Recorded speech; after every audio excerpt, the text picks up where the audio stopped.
Hi there, this is David, and I just got finished watching the Sony State of Play for the beginning of this year, and for the most part, kind of underwhelming, I've gotta say. I really wish that I could come here and be like, wow, there were so many great games, and I really enjoyed it. Let me showcase them all for you. But I'm sitting there, and I'm like, wow. Like, it was very actually hard for me to figure out whenever one game ended and another game began, because they all looked so samey. Like, they all kind of like meshed together into this really like dark horror, just like disgusting, bloody, gory thing. And for the most part, I'm sitting there and I'm like, ugh, can we get on to the next game? But there were some standouts, and I do want to go over the high points, whatever it was that interests me, as well as at the very end of the State of Play, we got a little hint. We got a little something in regards to Final Fantasy VII, which to me was the highlight of the whole thing, because I was thinking that there was going to be something about Final Fantasy VII here, but no! We have to wait until February the 6th for some reason. It's like a week away. Why would they, if they're going to do something about Final Fantasy VII, and they're putting out the State of Play for 45 minutes, why wouldn't they just go ahead and do their Final Fantasy VII thing now? Why wait until February 6th, unless there's a reason for it?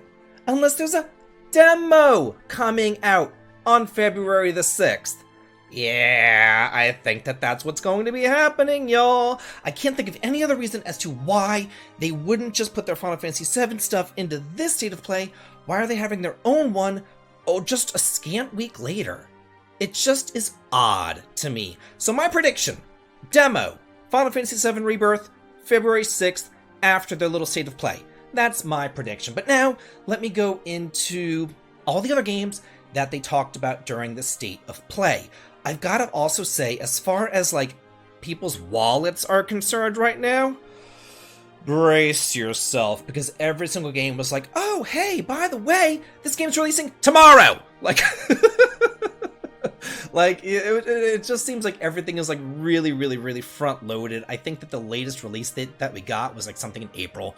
Like, everything just seems to be releasing, like, boom, one after another, in addition to other games that we all know are coming out, like Grand Blue Fantasy, Persona 3 Reload, the aforementioned Final Fantasy VII, the Unicorn Overlord. There's so many games coming out. Not that those games were mentioned in the State of Play, because they focused so much on the gritty Western horror, kill the skeletons and ghouls, and let's watch weird babies come up through. Like, it was weird. But anyway, the first game that they started off with was Stellar Blade, which kind of looked like a Bayonetta sort of thing.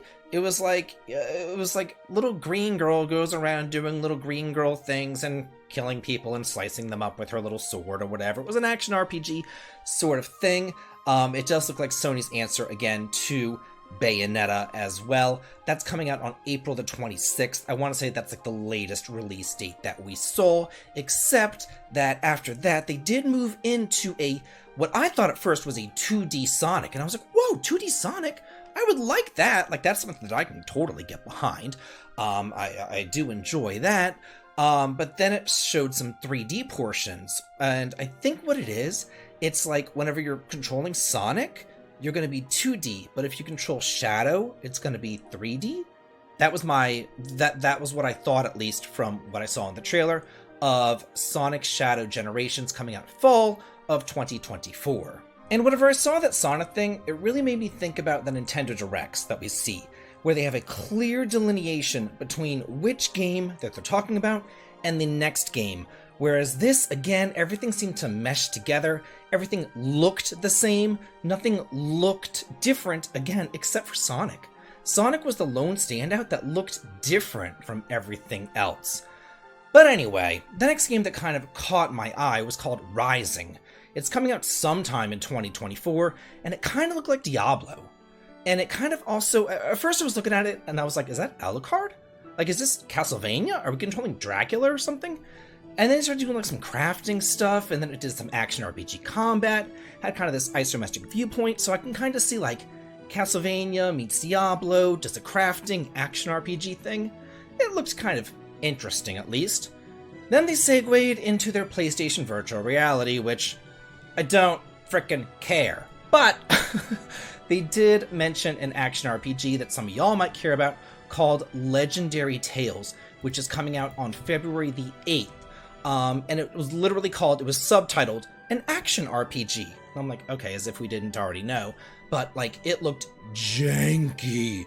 Like, it did not look good. It looked like something from the PS2 era, but, like, early PS2 era. So I was like, I don't know what's happening over here.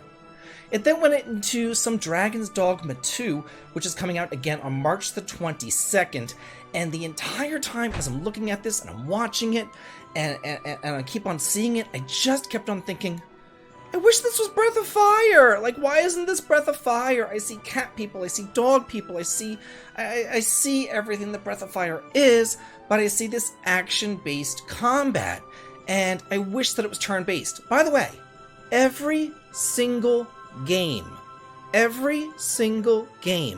in this state of play was action RPGs, was action-based combat.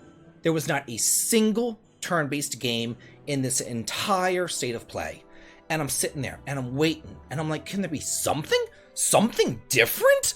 Like seriously, can't we get some variety around here?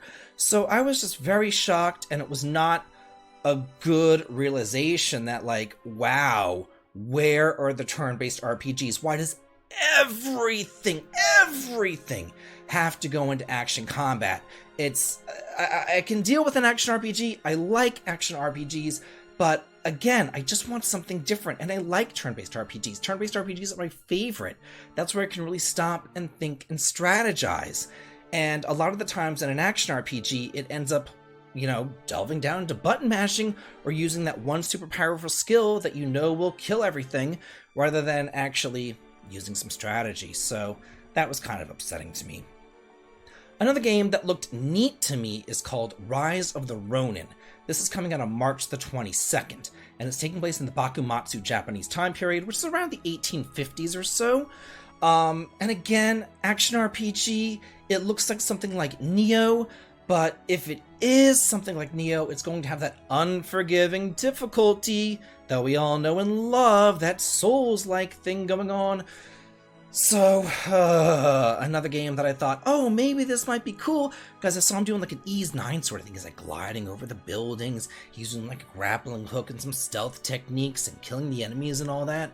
And then I was talking to some people in my Discord, and they're like, oh, this is going to be hard. So, this is a Souls-like, David. What are you talking about? And I'm like, God, we have action RPGs, we have Souls-likes. Like, where can we have some turn-based? Where can we have something good? So again, the last notice of the entire thing was again about Final Fantasy VII. That was the one shining star of this state of play. I hate to be the negative Nancy here, the Debbie Downer, or whatever you want to say, but I wasn't a fan of this.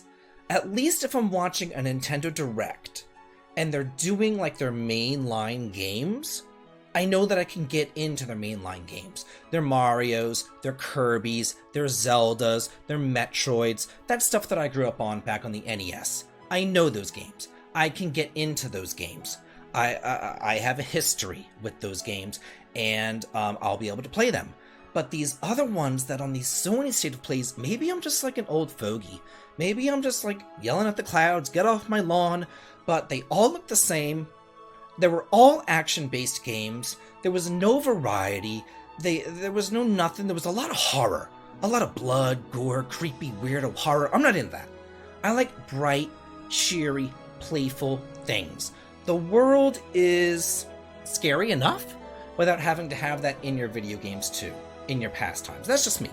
But again, the bright shining star was Final Fantasy VII having its own individual showcase just a week later on February 6th, so more than likely, we're going to get all sorts of new information about that, as well as probably a demo drop then as well. So do look forward to that, and do let me know how you felt about the state of play.